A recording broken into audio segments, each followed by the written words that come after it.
So Tina's everything looks spectacular. We are post-op day 1 with Tina. How are you? I'm good. Yeah? Yes. so Amazingly good. Tina yesterday underwent a deep neck lift, deep plane facelift, a little bit of a lip lift, just the tiniest little bit of a lip lift, brow lift, full face laser resurfacing, a little bit of fat transfer, and I think that was it. Did I get it all? I think so. Yeah, good. So you were telling me about your comfort last night. Let's talk about that. I slept the whole night. I didn't have any pain. I was even surprised. I thought I would do well, but I didn't think I would do that well. Yeah. So the no pain is actually pretty typical. If people do have pain, it's because of the brow lift drain, which we took out, and we'll get to talking about that in a minute. Tightness, people do report. Insomnia is normal. So what's really unusual about you is you didn't even have any brow lift pain at all, brow drain pain at all. This part usually didn't hurt anybody, and that you slept. So, but you told me sleeping is a strong point for you. I am a good sleeper. Yeah. So what's average is people will take Celebrex, which is a non-narcotic pain pill. Celebrex and Tylenol. It's rare that people take a real heavy-duty pain pill, but we provide them if they need them. But this is actually not uncommon. I don't know. I was fine. Not uncommon. Something did bother you last night, though. I would lay there and I would scan my body to say how, what is bothering me. And I would find that my pajama pants leg was twisted under the cover and I wanted to straighten it out. Okay. And then I would move to straighten it out and I would hit my IV and that would hurt. And then I'd be like, oh, why did I do that? Yeah. But I created my own pain. And then occasionally when I was in a deep sleep, I would just move my arm and bump it. So I slept in this position. Got the vampire going? Yeah. So for any of you who've ever had an IV before, this should give you a little context that the IV in her arm was the most uncomfortable thing you had overnight. Mm-hmm. That's kind of wild. So we leave the IV because occasionally, after any kind of surgery, but especially after brow lifting, occasionally people can be nauseated the first night. It's not super common, but when it happens, if they don't drink a lot, the nurses that we send home with them can actually give them intravenous Zofran, can give them intravenous fluids, and kind of break that nausea cycle and not let people get dehydrated and miserable. But they can only do that if there's an IV in place, and it's hard to start an IV in someone who's already dehydrated and their veins have collapsed. It's very, very difficult. So we actually leave one in for good measure, and we'll take that out in just a minute. We take it out the morning after surgery when we know we don't need it. Turn and face me. I want them to see what you look like. So Tina's everything looks spectacular. I mean, just spectacular. Her jawline all the way up to behind her ear, her neckline down here, jawline contour, beautiful contour in the front of the cheek. Brow, I'm going to turn you diagonally just a little bit, see her brow a little better. It just doesn't get any better than that. The other interesting thing is the only purple she has is all marking pen. There's basically no bruising. That's something that's happened in our practice in the last year or so, and I can't completely explain it. Almost everyone gets away with basically no bruising. What else would you like them to know about your first evening after surgery? Your staff was great. The nursing provided was top notch, and yeah, it was all better than I expected. I've been watching the videos. I did expect it, but I was kind of like, everything's different. Everybody's different. Yeah, okay. I feel good. I look forward to each day. So do I. Well, thank you for letting everybody see how you're doing this first day, and you look fantastic. I'm really happy for you. Thank you. You're welcome. We are day 2 with Tina. How are you? I'm hanging in there. Hanging in there. So Tina had 2 days ago a deep neck lift, deep plane facelift, brow lift, a little bit of fat transfer, full face laser resurfacing, and just a tiny little lip lift. I almost can't see her lip lift incision today. That's crazy. Yet her first night was pretty good. And then what happened yesterday night? So I had a good day yesterday. I showered, I ate normal, and then last night about 9:30, I just got really sick, but I didn't even have a warning. I wasn't even nauseous. I just started vomiting. It scared me because I didn't want to mess up anything. Yeah. So it's weird. So she had no antecedent nausea, right? You didn't feel sick to your stomach or had anything come on. Just all of a sudden, burp. Yeah. That's usually medication. That's usually irritation of the stomach lining. and then it's like almost like when you take this Ipecac syrup and it makes you throw up. You're not nauseated; it just irritates the stomach lining, and it's intentional in that context. So we're going to have her take a day off one or two of her medications just to let things settle down, and then continue from there. You said another thing happened. Yes, then I felt like my whole body woke up and my bladder was just every hour I was up going to the bathroom, and I wasn't even drinking that many fluids because was worried about vomiting. So I was like, I felt like my body was trying to purge all these liquids. Yeah, I think we do hydrate people pretty well during their surgery, get intravenous fluids, and at the beginning you're in a little bit of a stress response. Your body holds on to liquids and fluids. And it's not super uncommon that as things start to relax a little bit that you diurese, that your extra fluids that you've held on to start to come out naturally, so to speak. Yeah. Yeah. So sleep was not so good last night, and I like to sleep, but I've got a better outlook for today. And yeah. So some nuisancey stuff. The sleep isn't as good as the first night. That one weird episode of throwing up. Yes. And now just in my mind that I'm worried about throwing up, like, yeah. Do I eat? Do I not eat? You know? Well, I'll tell you, I think just being off a little medication holiday here will be good. And I bet you'll be okay. We did give her Zofran, which is an anti-nausea medicine. She took it last night after she threw up.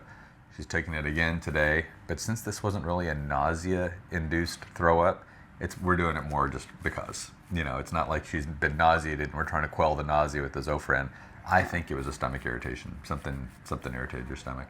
Well, still turn no to face pain. me. Let's still no pain. That's a good thing. Take a half a step towards me.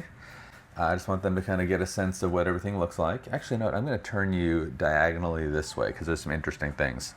So you can see her overall shapes are super, super good, like really, really great. But you can also see a difference between how the different areas of the face were lasered. So you can see areas of the face that were lasered with a setting that creates more tightening. That's the under eye. You can see areas of the face that were lasered in a slightly different way, and it's almost got little white pimply looks to it. It's not pus, it's just the old skin getting ready to come off and separate. Turn your whole self diagonally that way. Shapes-wise, this is looking fantastic. Turn even a little further away from me. You can see where we had a little bit of netting suture. Turn a little further. Behind her ear, this little bit of netting suture is an area where fluid likes to accumulate the first couple days, and so we try to preempt that by using this little netting suture. We use that on everybody, just right behind the ear, for the first 48 hours, and then remove it. Those little marks go in a couple days. Turn all the way back around. Anything else you'd like for them to know about your second day? No, just Just all the same? yeah, it's just all the same. I'm not sure what day I'm really on, but yes, day 2. Day 2 after surgery. Let me ask you one last thing. Are you glad you're in town for this part? Yes. Yeah. A lot of people are like, can I just get it and go home? And the answer is no. Because we really need to be here to look at things. You wouldn't know if that was normal or not. If you saw it, you might be worried about that, where I might be seeing something else that's important, and this is totally fine. Just the moral support of knowing we're around for these weird things that pop up. Is this okay? Is that okay? I'm going to be in the office 3 or 4 times in the first 5 days. In town is important. So thanks for staying. Yes. Yeah. You're amazing. You're a great interview. Thank you. You're welcome. We are day 5 with Tina. How are you?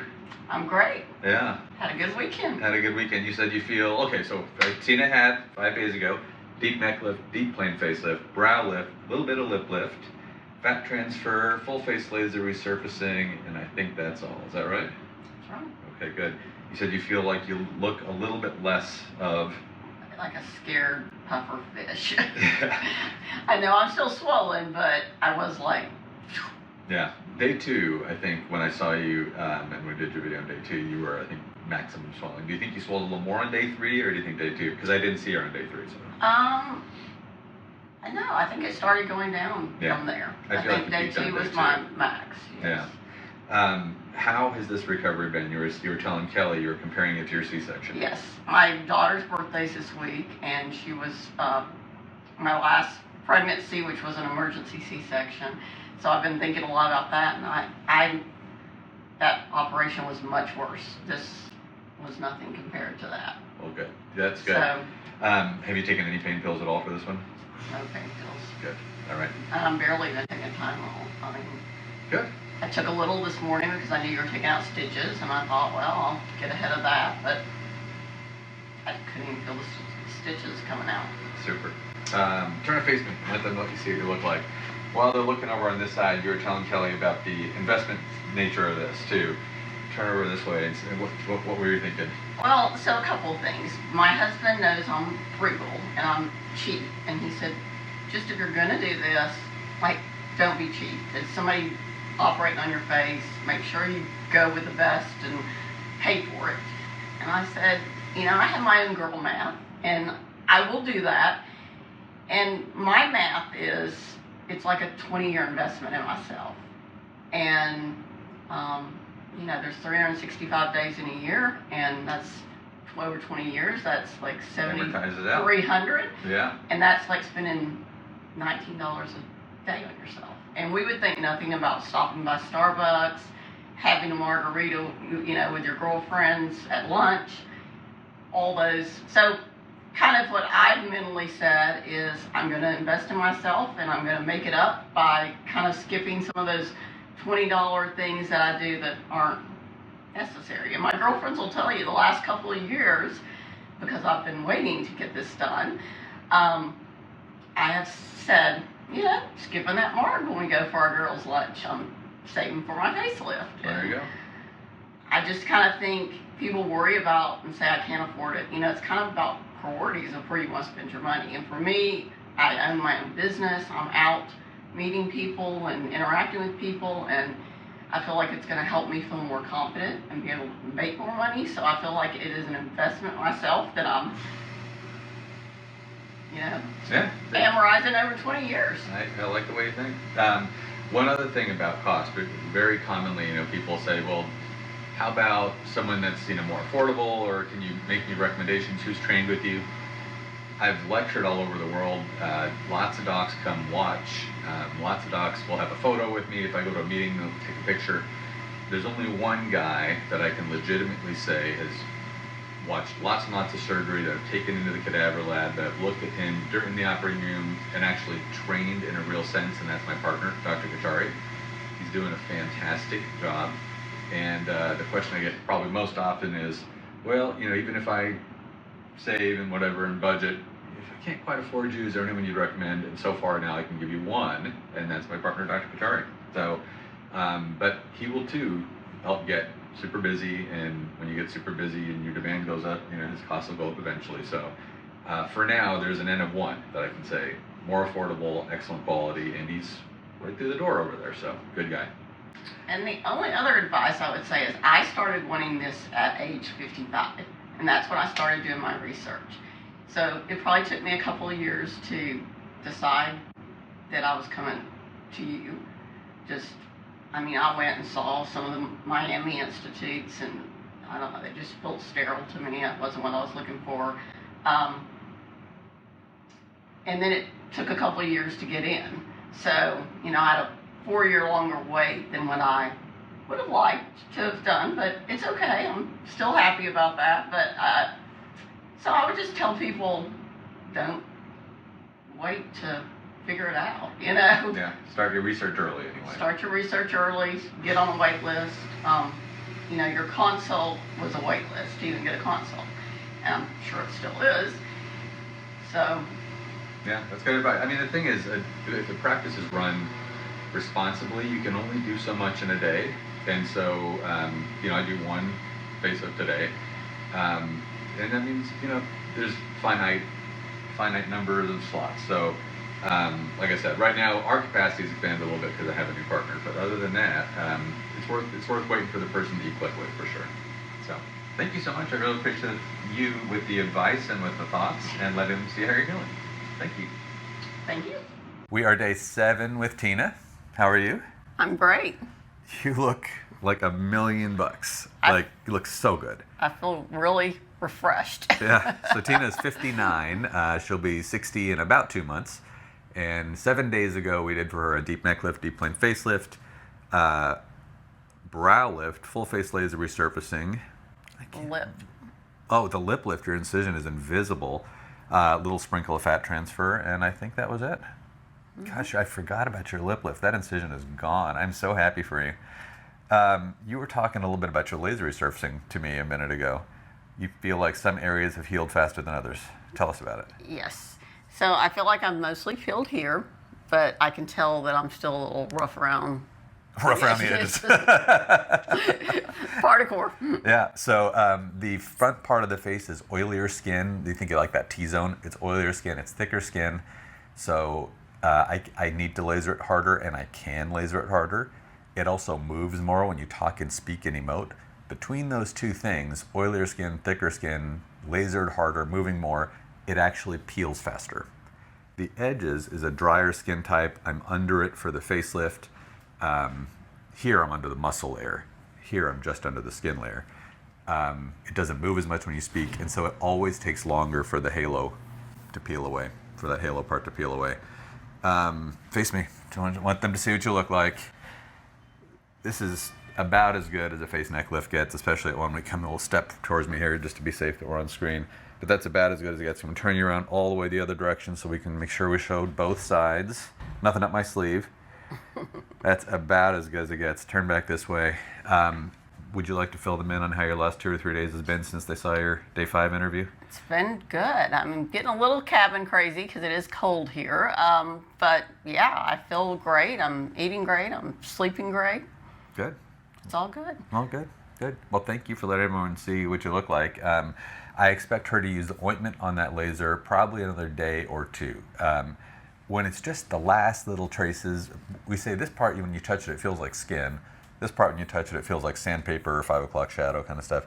When it's just maybe 1 finger worth of little traces, we can switch it to the nicer creams and lotions. But I suspect since it's winter and it's dry, probably 1 or 2 more days on the ointment, then we'll switch. So, Okay. yeah, I'm happy for you. I'm happy for me too. Thank you. You're welcome. I hope you found this information helpful. If you did, hit that subscribe button and turn on the notification bell icon so you can see my future content.